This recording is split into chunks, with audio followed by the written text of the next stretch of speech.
गुरुर्ब्रह्मा गुरुर्विष्णू गुरुर्देव महेश्वर गुरुर्साक्षात् परब्रह्म तस्मै श्री गुरुवे नमः.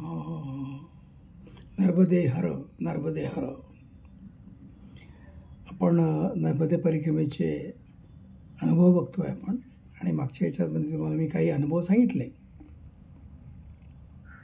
श्रोत्यांना एक सुरू करण्यापूर्वी नंबर विनंती आहे की त्यांनी व्हिडिओला लाईक करावे आणि शेअर करावे, या लोकांनासुद्धा त्याचा थोडा बहुत फायदा मिळू शकेल. तर प्रवासातले अनुभव हे सगळ्यांना सारखेच असतात, एवढं काही विशेष नसतं. पण नर्मदे परिक्रमेतले अनुभव लोकांना ऐकायला आवडतात म्हणा, किंवा त्यांना असं वाटतं की ते आपल्याला माहीत असायला हवे.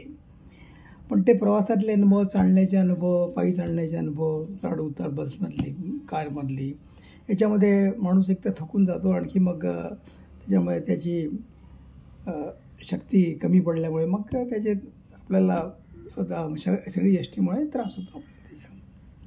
आता असेच काही अनुभव 1-2-3 राहिलेले आहेत, ते आपण पाहून घेऊ आणि नंतर पुढे जाऊ आपण त्याच्यात. एक तर म्हणजे प्रवासामध्ये काय होतं, रेल्वेमध्ये आपण सगळ्यांनी प्रवास केलेला आहे, पण रेल्वेचे अनुभव तुम्हाला आहे, सगळ्यांना आहे. आम्हालाही आता या प्रवासात आले आहे, पण आता हे नर्मदेच्या प्रवासासाठी किंवा नर्मदे परिक्रमासाठी केलं म्हणून मी मुद्दाम सांगतो आहे की रेल्वेचे अनुभव नवीन नाही आहे लोकांना. रेल्वेच्या अनुभवामध्ये काय होतं, नॉर्मली आपण रिझर्वेशन केलं असतं एका ठिकाणून दुसऱ्या ठिकाणचं, आणि कोच पोझिशन म्हणजे आज इतके वर्ष झाली आपण 21व्या शताब्दीत राहतो, पण अजूनही रेल्वेची कोच पोझिशन्स बरोबर नाहीत. हे मला म्हणजे फार दुर्भाग्याने सांगावं वाटतं, किंवा यांनी सांगावं वाटतं की बा आज 21वी शताब्दी आहे, सगळे म्हणतात डिजिटल झाली व्यवस्था, सगळ्यांना कम्प्युटरवर, लॅपटॉपवर, मोबाईलवर सगळं काही करता येतं वगैरे वगैरे. पण ऑन द ग्राउंड रेल्वेची कोच पोझिशन अजूनही खराब आहे. हे मुद्दाम तुम्हाला सांगतो आहे मी, कारण की यासाठी सांगतो आहे की आम्ही जेव्हा पुण्याहून निघालो परिक्रमेसाठी, तर पुणे रेल्वे स्टेशनला आणखी सामान जास्त असल्यामुळे आम्ही स्वाभाविकच खोली करून घेतला, आणि त्याला म्हटलं बा जिथे डब्बा आहे तो आमचा, त्या डब्याच्या ठिकाणी आम्हाला सोड, S3 S5 असा डब्बा होता आमचा काहीतरी जाताना. तर त्यांनी आम्हाला घेऊन गेला, तिथे सोडलं की म्हणे हा डब्बा इथेच येईल. अरे म्हटलं बाबा हे पण सामान वगैरे आहे, आणखी आमची धावपळ नको वेळेवर यायला. नाही साहेब, आता आम्हाला नेहमीचंच आहे ना काम आहे ना, त्यामुळे असं काही तुम्हाला प्रश्न राहणार नाही. जास्तीत जास्त थोडा बहुत एक 50 फूट मागे पुढे होईल तुमचं. तेव्हा कोच पोझिशन लागायची होती, त्यावेळेस प्लॅटफॉर्म कोच पोझिशन लागायची होती, आणि जेव्हा कोच पोझिशन लागली तेव्हा तो डब्बा 8 डब्बे पाठीमागे गेला. तो बघा 8 डब्बे पाठीमागे गेला. आणखी मग आम्हाला तेच धावपळ करावं लागली ॲज इट इज, किंवा सगळं सामान घेऊन 4थ्या-5व्या डब्यापासून 8 डब्बे पाठीमागे जाऊन मग बसा. वेळ असतो, पण काय होतं की या वयामध्ये तुमचं जेव्हा सामान असतं, त्यानंतर मग प्लॅटफॉर्मवर गर्दी असते, आणखी एवढं सामान घेऊन एका ठिकाणी दुसऱ्या ठिकाणी जायचं, आणखी त्या डब्यात चढायचं, थोडीशी त्रास होतो त्याच्यामध्ये. पण ही कोच पोझिशन बरोबर नाही आहे. याच्यापेक्षा वाईट कोच पोझिशन आम्हाला खंडव्याला पाहायला मिळाली. खंडव्याहून आम्ही 3 टायरचं रिझर्वेशन केलं, परतीचं खंडव्याहून पुण्याला यायचं. त्याच्यामध्ये 3 टायर एसीचं रिझर्वेशन होतं. तर त्यावेळेस आम्हाला मागचा पुण्याचा अनुभव पण आम्ही म्हटलं नाही, कुलीला म्हटलं नाही, आम्हाला डब्यातच बसवशील तू, नंतर तुला काय जे पेमेंट करायचं ते करू आम्ही. आणि मग ते सामान ऐनवेळी घेऊन जायचं, या वयात आपल्याला तर जमत नाही. त्यावेळेस थोडी आम्ही हुशारी अशी केली की कुलीला म्हटलं की तू आम्हाला डब्यात सामान चढवून दे, तो डब्बा कुठे आहे तुम्हाला माहीत नाही आता. आणि अक्षरशः अंडरग्राऊंड पहा किती धावपळ झाली. तर यावेळेस कोच पोझिशन जी यांनी सांगितली होती, कुलीनी सांगितली होती, किंवा याच्यामध्ये जी दाखवली होती आपल्या मोबाईलमध्ये जी कोच पोझिशन दाखवली ते त्याच्याप्रमाणेच आम्ही उभं होतो. आणखी जेव्हा ट्रेन प्लॅटफॉर्मवर आली तर ती कोच पोझिशन आमचं काय A2 की A3 मधला काय B3 मधला काही नंबर होता आमचा, तो B3 कोच तिथे नव्हताच आलेला. आणि मग त्यांनी पोझिशन चेंज करून दाखवली की बाबा तुम्ही 5 डबे पाठीमागे जा. बरं, ओके. मग कुली आम्हाला 5 डबे मागे घेऊन गेला. 5 डबे मागे जाऊनही तिथे B3चा कोच नव्हता, तो आणखी 2-3 डबे पाठीमागे गेला. तो कुली सुद्धा म्हणे साहब मतलब क्या हमें समझ भी नहीं आ रहा बोले ये क्या पोजीशन है बोले। वहाँ से उठा के इधर लाया 5 डब्बे पीछे, 5 डब्बे से फिर और 3 डब्बे पीछे चढलो आम्ही, असं नाही म्हणत. पण हे ॲज अ कोच पोझिशन या 21व्या शताब्दीमध्ये आणि डिजिटल कम्प्युटर युगामध्ये का व्हाव्यात मला कळलं नाही. आणि आजकाल त्यांनी एक नोटिंग टाकणं चालू केलं आहे मोबाईलवर की don't rely on this coach position, checkup from the station master at the station. आता ही अशी सूचना टाकून त्यात त्यांनी आणखी पॅसेंजरला गोंधळात टाकलेला आहे. म्हणजे त्यांची लॅपटॉपमधली किंवा कम्प्युटरमधली जी मोबाईलमधली जी कोच पोझिशन आहे, जी आपण मोबाईलमध्ये बघतो, त्या पोझिशनवर तुम्ही विश्वास ठेवू नका. आणि अक्षरशः तसंच झालं आमचं. आणि इनफॅक्ट खंडवेल तर आम्हाला जास्त रात झाला आहे त्यांना. म्हणजे जिथे उभं होतं तिथून 5 डबे पाठीमागे जा, as per the schedule as well as the display on the railway station platform. तिथे तो कोच नव्हता, आणखी परत 3 कोच डबे पाठीमागे जा. काय आहे म्हणजे आपण म्हणतो आहे की सगळी व्यवस्था सुधारते आहे, रामराज्य होते आहे, पण मला नाही वाटत अजूनही कितीतरी सुधारणा प्रत्येक सिस्टीममध्ये आवश्यक आहे असं वाटायला लागलं आहे मला.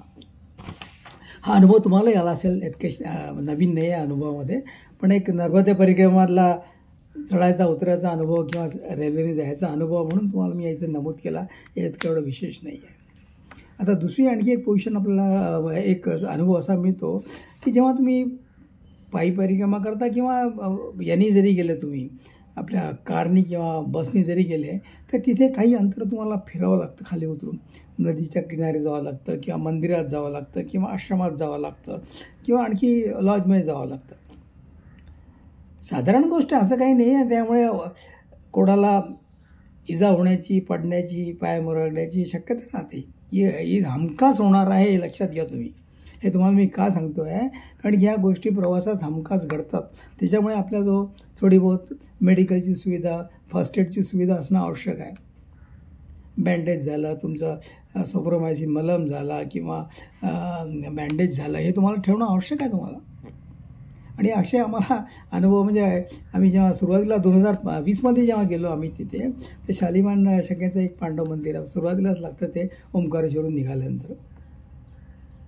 तिथे गेलो आम्ही, तिथेच आश्रमात थांबलो होतो. तिथल्या मोठा हॉल आहे त्यांचा. आम्ही आमचे बेडिंग काढून तिथे थांबण्याचा विचार केला. सगळे म्हणाले हो थांबू म्हणे, त्याचं काही हरकत नाही. तिथल्या तिथे ती बाथरूम त्याची मागे आहे, ती अटॅच बाथरूम नाही आहे त्या हॉलला, थोडी बाजूला आहे. तर जाता येताना आमच्या एक मित्राची पत्नी पायरीवर चढता तिचा पाय म्हणजे सटकला म्हणा किंवा मुरगळला म्हणा किंवा वाकडा अजून तिथे मुरगळून तिथे ती पडली. तिथे मी मागेच उभं होतो, त्या वहिनीच्या मागेच उभं होतो आम्ही. अरे म्हटलं वहिनी काय, अरे म्हणे काय मग काय कळून द्यायला म्हणे, इथं पाय ठेवला म्हणे, पाय एकदम खाली घसरला, आणखी मुरगळून मी पडली. तिच्या पायाला एकदम म्हणजे पाय मुरगळला म्हणजे लवकर नव्हतं राहता येत. एकदम साधी गोष्ट आहे, म्हणजे काही असा फार मोठा अपघात झाला असं झालं असं नाही आहे. पण अशा इजा तुम्हाला होत राहतात. आणि मग शेवटी माझी मुलगी डॉक्टर असल्यामुळे मी तिला फोन केला की म्हटलं आता हिला हे मुरगळलेला पाय आणखी पेन होत आहे. तर मग तिने पेन किलरची गोळीचं नाव दिलं. आणखी आमच्याकडे एक स्प्रे होता, नॉर्मली स्पोर्ट्समॅन ते स्प्रे वापरतात अशी तुम्हाला क्रॅम्प किंवा असं काही मुरगळला पाहिजे.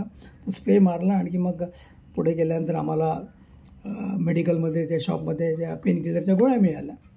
तर 2 दिवस केल्यानंतर मग त्यांचा पाय जरा व्यवस्थित झाला. आणखी मग ती उभी राहण्याच्या आणखी परिस्थिती होती आणि चालण्याच्या परिस्थितीत होत्या त्यावेळी. असं होतं आहे.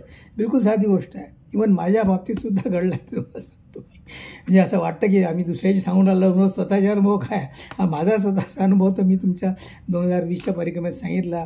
आम्ही कटपोतला गेलो.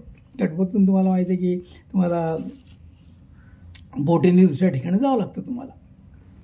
कटपोटला पण अशीच व्यवस्था आहे. तिथे आजकाल तिथे एक मोठा एक 2025ला जेव्हा गेलो आम्ही, तिथे एक मोठा असा मंडप टाकला आहे. आतमध्ये लोकांची राहण्याची व्यवस्था आहे. काही त्यांनी 5-6 गाद्या ठेवल्या की ज्यांच्याकडे बेडिंग नाही ते तिथे वापरू शकतात ते. आणि तिथे बोटीचा नेक्स्ट डिपार्चर केव्हा आहे किंवा बोट सुटणार आहे त्याच्या हिशोबाने तुम्ही तिथे आराम करू शकता. किंवा परिक्रमेत फिरणारे लोकसुद्धा येऊन तिथे 1-2 दिवस थांबतात. तिथे त्यांचा सकाळी चहा, संध्याकाळी दुपारी वगैरे प्रसाद वगैरे देतात ते जे काही लोक थांबले असतील त्यांना. तर तिथे पण सुद्धा बाथरूम अशी दूरच आहे. आता मीच तिथे गेलो वॉशरूमला वगैरे गेलो तिकडे, आणि तिथे ती जागा अशी जरा आपल्यासारखी प्लेन सपाट जागे नाही आहे, लक्षात घ्या तुम्ही. आपल्याला प्लेन सपाट जागी चालण्याची सवय असते. आपण बरेचदा खाली बघत नाही, असं वाटतं हा सपाट रस्ता आहे, चाललो आपण. पण तिथे पण सुद्धा ओलं असल्यामुळे माझा पाय घसरला आणि माझाही पायाचे बोटं मुडपले, आणखी रक्त व्हायला लागले तिथे. म्हणजे करंगळीला आणखी बाजूच्या बोटाला जखम झाली होती अशी तिथे, आणि ते बोट फुटलं होतं, नख तुटलं होतं असल्यामुळे. मग तिथे सुद्धा तेच काय करता होतं, मग हळद लावली तिथे. बेस्ट उपाय की हळद लावा, तुमच्याजवळ पूजेचं साहित्य आहेच. हळद लावलं भरतून, एक थोडीशी माझ्याकडे बँडेजची पट्टी होती, ती पट्टी लावली आम्ही, नाही 2 दिवसात ठीक झालं ते. पण हे बिलकुल साधे अनुभव आहे, हे प्रवासात तुम्हाला येतात. बसमध्ये चढताना, रेल्वेमध्ये चढताना, उतरताना, इव्हन याच्यामध्ये तुम्हाला प्रवास म्हणजे मंदिराकडे जाताना, घाटाकडे जाताना. साधारण गोष्ट आहे, एकदम नेहमीची गोष्ट आहे, पण आपलं भान नसतं त्याच्यामध्ये. आपल्याला सपाट जागी चालण्याची एक सवय लागली असल्यामुळे आपण खाली बघतो नाही बघत, पाय मुरगळतो नाही मुरगळत, असं होऊन जातं. आणि याच्यापेक्षा एक चांगला म्हणजे थोडा बहुत कठीण अनुभव तर आम्हाला अमरकंटकला आला. अमरकंटकला 2025मध्ये आम्ही चाललो होतो. तिथे कपिलधारा म्हणून एक आहे. कपिलधारासाठी जाण्याकरता एक रस्ता जो आहे तो कच्चा रस्ता आहे, आणि थोडं खाली उतरावं लागतं. म्हणजे जमिनीच्या पातळीपासून समोर जवळपास तुम्हाला 200 फूट खाली जावं लागतं. अशा पायऱ्या आहेत तिथे, आणखी तसा रस्ता पण खाली जातो. मी माझी मिसेस जायला निघालो तिकडे, आणि तो रस्ता अक्षरशः दगडी रस्ता आहे, किंवा उबडखाबड रस्ता आहे तो, असं म्हणायला काही हरकत नाही. मी पुढे होतो, माझी पत्नी माझ्या पागे होती.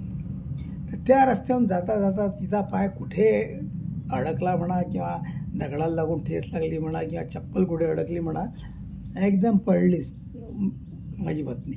आणि पडल्यानंतर तिला डोळ्याच्या खाली तिला एक जखम झाली, खूप खोल जखम झाली ती, आणखी नाक पण फुटलं.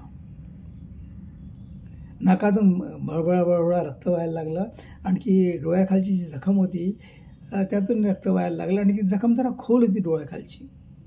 मी मागेच होतो, लगेच आवडून तिला बसवलं वगैरे, कपड्याने रक्त वगैरे पुसलं, आणखी पण नाकाचा रस्ता थांबत नव्हतं. आणखी बाकीचे लोक जमा झाले तिथे त्या रस्त्याने जाणारे, की अहो काय झालं. एका जो सोप्रामायसिन ट्यूब तो बरोबर घेऊन चालला होता, त्यांनी सोप्रामायसिन ट्यूब दिली मला, म्हणे काका म्हणे हे लावून घ्या, म्हणे तुमचं डोळ्याखालची जखमेला म्हणजे अँटीसेप्टिक सोप्रामायसिन जर बसून जाईल. तर मग ती सोप्रामायसिन ट्यूब घेतली. ती डोळ्याखालची जखम होती ती बरीच खोल होती, आणि त्यात सोप्रामायसिन लावलं, आणखी नाकाला जरा दाबून धरल्यामुळे मग नाकातले रक्त 5-1 मिनिटांनी बंद झालं. आता सगळ्यात मोठा प्रश्न होता की डॉक्टरकडे घेऊन जा. ते मलाही कळलं आता की डॉक्टरकडे देणं आवश्यकच आहे.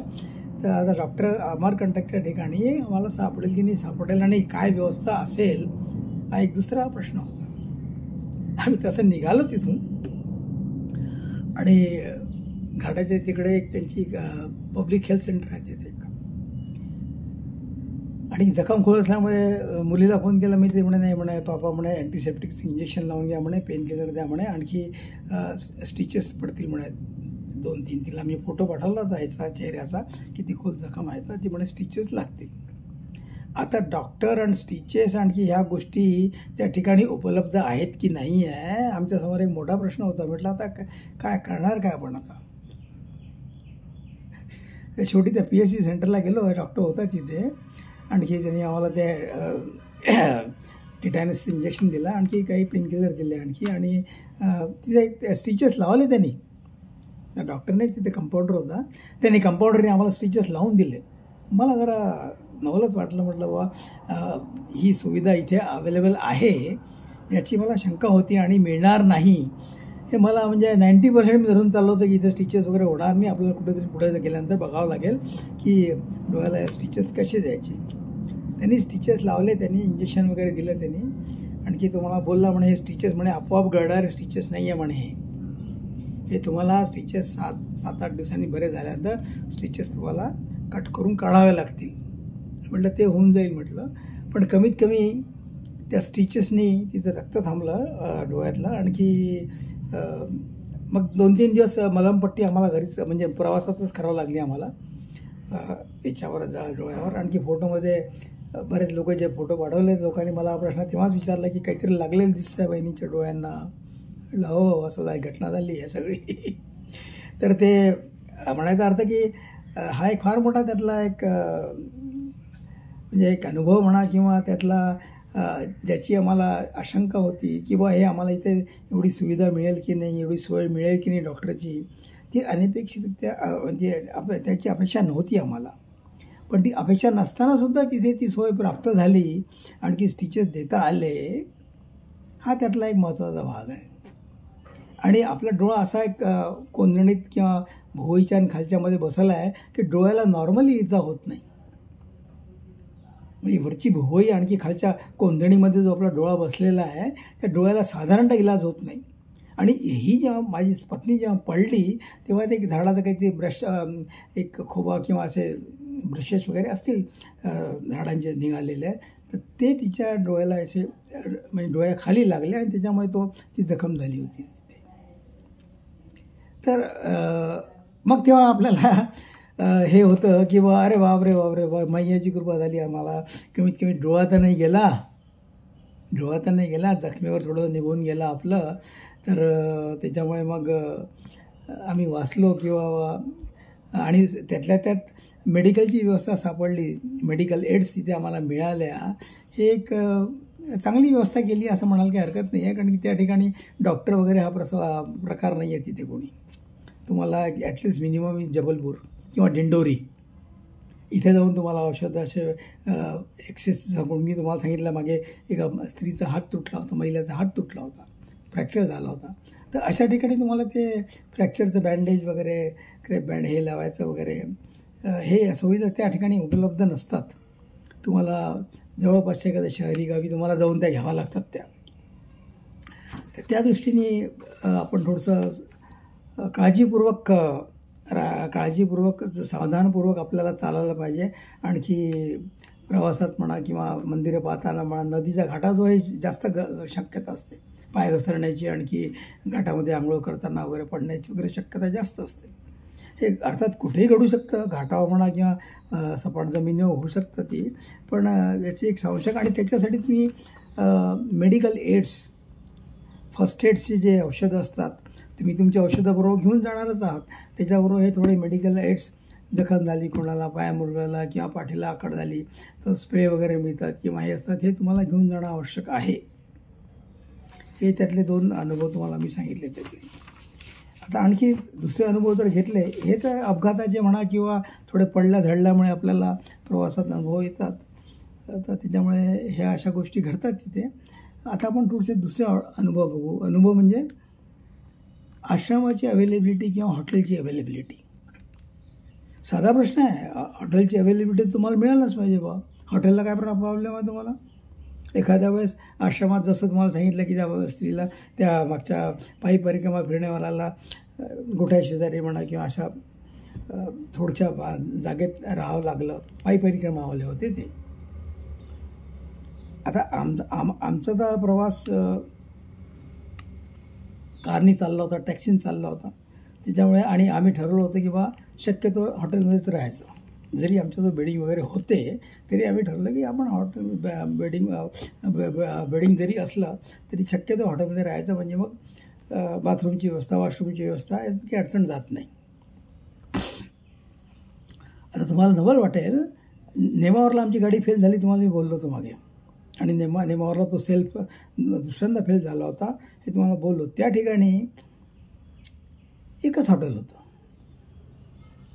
होतं आणि धर्मशाळा म्हणजे राहण्याजोगी नव्हती असं लोक सांगतात. तर आणि तिथेसुद्धा माझे मित्र मी गाडी रिपेअर करता थांबले होते. माझ्या मित्राने एक रूम जी अवेलेबल होती ती बुक करून टाकली तिथे की बाबा काही ना काहीतरी आपल्याला थोडंसं लागेल म्हणून त्यांनी बुक केली. मी गाडीच्या नादात होतो. गाडी रिपेअर झाली किंवा मग जाता येईल पाहता येईल. मग गाडी रिपेअर झाली आणि मग माझा मित्र म्हणायला लागला की बाबा तिथे एकच रूम आहे ती आम्ही बुक केलेली म्हणजे सगळ्यांसाठी म्हणजे एक रूम बुक केली आहे. सगळे लेडीज राहतील ना आपण दुसरीकडे कुठेतरी ॲडजस्ट होऊ असं काहीतरी चालू होतं आमचा विचार. तर म्हटलं चला आता आपल्याला दुसऱ्या हॉटेल किंवा दुसरा व्यवस्था पाहणं आवश्यकच आहे जिथे आपण सगळेजण राहू शकतो या ठिकाणी. तर मी त्याच हॉटेलला पहिले गेलो जिथे एक रूम आमची बुक होती आणि त्या हॉटेलवाल्यांनी आमच्या मित्राला सांगितलं की नाही एकच रूम अवेलेबल आहे, दुसरी रूम अवेलेबल नाही. म्हटलं हॉटेल तर पाहू द्या काय आहे व्यवस्था काय नाही, कसे राहता येईल, आमचा जो बेडिंग आहे कुठेही टाकता येईल पडवी किंवा बाथरूम जरी वापरायला मिळालं तरी काम होऊन जातं. म्हणून आम्ही त्या हॉटेलला म्हटलं जरा चेक करूया परत जाऊ तिथेच जाऊ आपण. तर आम्ही त्याच हॉटेलला गेलो जिथे आमची एक रूम अवेलेबल होती. आणि पहा योगायोग कसा आहे, आम्ही गेलो आणि तो हॉटेलवाला म्हणायला लागला आप इनके साथ में है क्या, इन्होंने तो एक रूम बुक कर दिया. मैं हाँ, बोला अभी हम और 3-4 आदमी हैं. तो अच्छा बोले आप परिक्रमावासी है क्या, बोला हाँ परिक्रमा कर रहे हैं हम. तो बोले एक आदमी ने ऐसे ही बोल के रखा था रूम खाली रखने के लिए, उसने अपना सॅक जो होता है वो छोड़ के गया बोले. तर मी म्हटलं बा अशी गोष्ट आहे आता आम्हाला म्हणे मी असं करतो म्हणे तो त्याचा सॅक म्हणे जनरल रूममध्ये पाठवून देतो म्हणे, तुम्ही त्यांची रूम ऑक्युपाय करा. अरे आम्हाला तर देवच पावला तिथे. म्हणजे जिथे आम्हाला आशाच नव्हती की इथे आता आपल्याला या हॉटेलमध्ये राहता येणार नाही ना, आपल्या 4-5 हॉटेल तरी निश्चित पाहावं लागणार आहे आपल्याला. तर आम्हाला त्यांनी एक ती रूम खाली करून दिली आणि त्या माणसाचं जे सामान होतं त्यांनी ते आपल्या जनरल हॉलमध्ये त्याला शिफ्ट केलं. तो आला की नाही आम्हाला माहीत नाही रस्ता, पण त्यांनी ते हॉल शिफ्ट केलं आम्हाला ती रूम मोकळी करून दिली. ते म्हटलं चला 2 पलंग आहे म्हटलं, एक माणूस खाली ॲडजस्ट होतो, आम्ही 3 जण तिथे ॲडजस्ट झालो आणि आमच्या मित्राची एक रूम होतीच तर आम्ही असे 5-6 जण तिथे ॲडजस्ट होऊन गेलो तिथे. म्हणजे अचानकपणे जिथे तुम्हाला आशा नव्हती अपेक्षा नव्हती की इथे आपल्याला रूम मिळेल आणि आपल्याला शोधावं लागेल, ते नेमावासारखं चांगलं गाव आहे ते. तिथे हॉटेलची कमी नाही आहे किंवा आम्हाला शोधावं लागलं असतं हॉटेल कुठेतरी, किंवा आश्रमही मला 1-2 माहीत होते तिथले, दांडी आश्रम वगैरे. म्हटलं ते बघता येईल, पण आता तो एक आमच्यासमोर प्रश्नच उभा होता की बा कुठे जायचं कुठे राहायचं. रात्र झाली 8-1 वाजले होते त्यावेळेस. पण त्या ग्रस्तांनी हॉटेल मालकांनी आम्हाला एक रूम देऊन एकदम आश्चर्यचकितच करून सोडलं. वेळ वाचला, देव पावला, मैया पावली आपल्याला. मैया पावली अचानकपणे आपल्याला आपली अडचण जी होती, आपला जो प्रॉब्लेम होता की हॉटेल नाही मिळालं, तर ते हॉटेल मिळालं आणि तुमचा अडचण सुटली. अशीच एक असंच एक आम्हाला 2025च्या परिक्रमेमध्ये आणखी असा अनुभव आला आहे. तो आहे जबलपूरला. आता तुम्ही जबलपूरला हॉटेल मिळणार नाही हे तुम्ही कधीतरी स्वप्नात तरी विचार करू शकता का, जबलपूरच्या ठिकाणी तुम्हाला हॉटेल मिळणार नाही. आम्ही जबलपूरला पोचलो, म्हणजे परतीच्या प्रवासाला निघालो आम्ही, म्हणजे उमरकंटकला उगमावून निघालो, आणखी जबलपूरच्या रस्त्याने आलो. जबलपूरला आम्ही जवळपास ते संध्याकाळची वेळ झाली 4-5ची आम्ही तिथे पोचलो. अरे तिथे ऑनलाईनच्या हॉटेलमध्ये इतक्या लोकांना फोन केले आमच्या मित्रांनी, आम्ही सर्च केले सगळ्या ठिकाणी, नो अवेलेबिलिटी. आम्हाला एकदम म्हणजे आश्चर्यचकित झालं की जबलपूरसारख्या ठिकाणी हॉटेल नाही मिळू. अरे बापरे, म्हणजे आता कुठे शोधायचं आणि काय करायचा प्रश्न होता. तर जबलपूरमध्ये तसा काही प्रश्न नव्हता. आम्ही माझे रिलेटिव्ह होते, आणखी इतर ठिकाणी म्हणजे थांबता आलं असतं कुठे शोधून, पण हॉटेल नाही मिळू किंवा हे म्हणून आम्हाला नवल वाटलं, आश्चर्य वाटलं. मग शेवटी एक निराश होऊन आम्हाला शेवटी एक हॉटेल इथे जवळच आहे बा, जाऊन बघा असंच आम्हाला मोबाईलमध्ये दिसलं, गुगलमध्ये की एक जवळच हॉटेल आहे, तिथे जाऊन बघा. तिथे गेलो आणि तिथे गेल्यानंतर अगदी हो आहे अवेलेबल, या राहा आणि चांगलं स्वागत केलं आमचं. हाँ साहब आहे बोले, ऐसे रूम आहे बोले, तो वो ले लो बोले, आप वहाँ पे 5 लोग हैं 5-6 लोग ॲडजस्ट हो जाओ. त्याने आम्हाला दिल्या 2 रूम. आणि त्या हॉटेलचं नाव काय होतं माहिती आहे का, दत्त रेसिडेन्सी. मग दत्त रेसिडेन्सी झाल्यानंतर दिगंबरा श्रीपाद वल्लभ दिगंबरा पावले, दत्त महाराज पावले. तुम्हाला तुमच्या अडचणी सुटल्यानंतर तुम्हाला देवाची आठवण येते की नाही बा, मी अडचणीत या संकटात सापडलो होतो आणि या संकटातून मी कसं बाहेर पडलो, किंवा देवानी माझी कशी सुटका केली, किंवा माझा प्रश्न किंवा अडचणी कशा दूर केल्या, याचं हे. अजून एक असाच एक अनुभव आहे आमचा 2020च्या परिक्रमेतला. आम्ही बर्मन घाटला आलो, बर्मन घाटचा दक्षिणी तटाला आलो. तिथे रात्र झाली होती अशीच. तेव्हा प्लॅनिंग वगैरे काही नव्हतं, जिथे आश्रम मिळेल तिथे राहायचं असं आमचं ठरलं होतं. बर्मन घाटला आल्यानंतर बर्मन घाटला तिथे काहीतरी मेळावा वगैरे चालू होता चैत्र मासारंभाचा. आणि त्याच्यामुळे तिथे आश्रमात जे परिक्रमावासी पायी चालले होते त्यांनी सगळं फुल करून टाकलं होतं. ते म्हणे नाही म्हणे आम्ही जे वाहनाने परिक्रमा करतो त्यांना देत नाही. हे जे काही अवेलेबिलिटी आहे ही अवेलेबिलिटी उपस्थिती जे लोक पायी परिक्रमा गेले त्यांनाच देतो आम्ही. झालं. तिथे आम्ही 5-6 आश्रम पाहिले. आणखी एक आश्रम एक शारदाश्रम म्हणून वरती जरा टेकडीसारखा उंचावर आहे तिथे गेलो. तिथे त्याचं कन्स्ट्रक्शन चालू होतं, एक्सपान्शन चालू होतं काहीतरी. सगळ्या ठिकाणी सेंटरिंग लावून ठेवलं होतं. आणखी बाथरूम दूर होत्या रूमपासून. त्या मॅनेजरला विचारलं. मॅनेजर म्हणे नाही म्हणे मॅनेजर अवेलेबलच नव्हता तिथे. तिथे जे बाकीचे नौकर वगैरे होते ते म्हणे नहीं बोले साहब रूम तो अवेलेबल नहीं, अब मैनेजर आने के बाद में आपको बताएंगे. बोले क्या है तो बोला सामान रख सकते हैं यहाँ पे. हाँ बोले सामान रखो बोले आप यहाँ पे. मग आता काय करायचं. खाली मैयाची आरती होती. तर त्या शारदाश्रमातलेच लोक तिथे आरतीचं नियोजन करत होते. तर आम्ही तिथे त्या आश्रमामध्ये बरेच मूर्ती होत्या देवादेविकांचे. आम्ही दर्शन घेतलं. आणखी तिथे शारदा देवीची मूर्ती होती. नमस्कार केला. मला एकदम म्हणजे असं झालं की हे देवी बाबा आता काय परमेश्वरा आमचं काय असं संकट आलं आहे जरा. बरोबर लेडीज आहे 3-4 आणखी आम्ही जेंट्स आहे. तर त्याच्यामुळे आता हे कसं काय होईल आमचं इथे राहण्याची व्यवस्था नाही. आणखी बर्मान घाट लावून आणखी रात्री कुठे जाणं म्हणजे पूर्ण रात्र काळी करणं आहे. तर परमेश्वराला मी अशी मनापासून देवीला प्रार्थना केली. आणखी आम्ही आलो इकडे. तर ते म्हणे खाली आरती बोले आरती चलो बोले आरती हो आणि के बाद मी फिर देखते. म्हटलं मॅनेजर आहे क्या. तो बोले मॅनेजर नाही आहे अभी तक के. ठीक आहे म्हटलं आरती करून बघू म्हटलं काय होते. नाही तर आम्ही तिथे एक म्हणजे वरंडा टाईप होतं, बाल्कनी टाईप होतं. तर तिथे आम्ही ठरलं की बा तिथेच बिछाने लावून राहू. पण बाथरूमची व्यवस्था नव्हती. बाथरूम जी होती फार दूर होती आणि अत्यंत घाण बाथरूम होती. म्हणजे तिथे तुम्हाला जावंसं वाटलंच नसतं. तो एक मोठा प्रश्न होता. देवीची आरती करून आलो. अरे बाबा मॅनेजर आला का. हाँ आगे साहब. तो मग त्याला बोला आम्ही लोग बैठे हैं. बोला यार हमें रूम कमरा नहीं मिल रहा है, अभी कैसे करेंगे. तो बोले एक आदमी ने कमरा बुक किया अभी तक आया नहीं बोले वो. तो त्यांनी मग त्याला काय वाटलं काय माहीत. सगळे आमचे लेडीज आणखी बोल बोले एक ही कमरा है बोले वहाँ पे आपको 8 जन है बोले आपको एडजस्ट होना पड़ेगा 8 लोगों को. उसको अटैच बाथरूम है बोले लेकिन. तर म्हटलं चालेल म्हटलं बाबा आम्ही ॲडजस्ट होऊन जाऊ. एकाला की लागून बिछाने टाकू काही करू. तर त्यांनी ती रूम शेवटी आम्हाला दिली तिथली. आणि रूम दिल्यामध्ये आम्ही अटॅच बाथरूम असल्यामुळे सगळ्यात आमचा मोठा प्रश्न सुटला होता तिथे की बाथरूमचा प्रश्न रात्री जायचा किंवा वापरायचा. सकाळी आंघोळीचा प्रश्न सुटला होता. म्हटलं आता राहायला झोपाचा प्रश्न.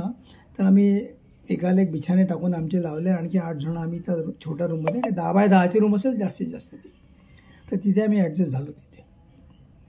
तेव्हाही मला असं वाटलं की परमेश्वराला आपण प्रार्थना केली आणखी आपल्याला मैया पावली किंवा म्हणजे हे संकट तुमचं निघालं, तुमचा प्रॉब्लेम सुटला ऐन वेळेवर की आता कुठे जायचं काय करायचं मग तुम्हाला तिथे देव आठवतो. हाच अनुभव आहे. लोक याला योग म्हणतात. काही लोक म्हणतात की नाही बा देवाची कृपा झाली मैयाची कृपा झाली म्हणून तुमचा प्रश्न सुटला सगळा. असा एक म्हणजे त्यातला अनुभव आहे. आणखी एक तुम्हाला अनुभव सांगतो. हॉटेल अनुभव सांगितला. त्यानंतर बलबला कोंडून जेव्हा तुम्ही इकडे जाता तुम्ही कटपोतला जाता तुम्ही तिथे कटपोतला तो बुकिंग करणारा माणूस असतो तिथे. तर माणसाचा कटपोतला प्रॉपरला त्यांनी एक रूम ठेवली आहे बुकिंगची. तिथे नाव लिहून ठेवलं आहे की इथून बोटेचं बुकिंग होतं वगैरे वगैरे सगळं काही आहे. आम्ही तिथे गेलो. तर माणसाची वाट पाहत बसलो की बा माणूस केव्हा येईल केव्हा बुकिंग करेल काय करेल. आमच्या मित्रांनी पहिलेच फोन करून दिला होता की आम्ही 5 जण आहे आम्हाला 4 वाजताची बोट पाहिजे आम्हाला इथे 5 वाजताची निघणार आहे ती. तर तो आला आणि मोटरसायकलवर बसल्याच बुकिंग करून राहिला. सगळे लोक पाहून राहिले अरे आहे नाही. कोणी म्हणते अरे वो वहाँ पे बुकिंग करा वहाँ रास्ते पे खडा आहे वो. म्हणजे पहा व्यवस्थेची दुर्व्यवस्था कशी होते हे बघा. आपणच ते दुर्व्यवस्था करणारे लोक आहोत. प्रॉपर खोली आहे लाईनीसाठी लोक उभे होते तिथे सगळं काही होते बसले होते की तो आल्यानंतर 1 बाय 1 जाऊन आपण आपल्याला बुकिंग करू. तो तिथे रूममध्ये आलाच नाही आणि रस्त्यावरच जाऊन आपल्या मोटरसायकलवर बसल्याच मोबाईलवर कोणाचे नाव आहे कोण आहे काय आहे पाहून राहिला आता. मग आम्ही त्याला इंटरप्ट केला. अरे म्हणला हमने आपको फ़ोन किया था यहाँ आने के लिए हम 5 लोग हैं करके. अच्छा बोले आप है क्या बोले वो. अच्छा बोले हाँ बोले आपका बुकिंग है बोले. बाकीच्या लोकांनी काही लोकांना दिलं, काही लोकांना दिलं नाही त्यांनी. म्हणजे अशी दुर्व्यवस्था करायला आपणच एक जबाबदार आहे त्याच्यामध्ये. अशीच गोष्ट आम्हाला 2020मध्ये पण घडली बरं. म्हणजे हे 2025ची गोष्ट सांगितली तुम्हाला मी. 2020ला कटपोतला असाच प्रॉब्लेम आहे. तो माणूस केव्हा येतो, कोण बुकिंग करतो, त्याचा काही नामोनिशान नाही, पत्ता नाही, नाव नंबर नाही, काही नाही, काही नाही. 20ला तर आमची अशी फसगत झाली. हा कुठे माणूस वो उधर रहता, बोले गली में जाकर रहता, बोले वहाँ देखो, बोले उसका नाम काय असं काहीतरी रामदेव की असं काही नाव सांगितलं त्यांनी. तिथे शोधा गेला तो बोले वहाँ पे नहीं है वो, उसका नंबर दो. आजूबाजूच्या शेजाऱ्याकडण्याचा नंबर गेला. तर त्याने आम्हाला फोन करून सांगितलं की हाँ बोले मैं वहाँ पे आता हूँ, बोले मंदिर में, आप वहीं रुको बोले. असा आला तो केव्हा बुकिंग चालू केलं, कुठे करून राहिला, ना आम्ही विचारून आला, अरे वो आने वाला था, क्या हुआ क्या, अरे बोले वहाँ बैठा है, बोले मंदिर के पास, वहाँ जाके बुकिंग करो.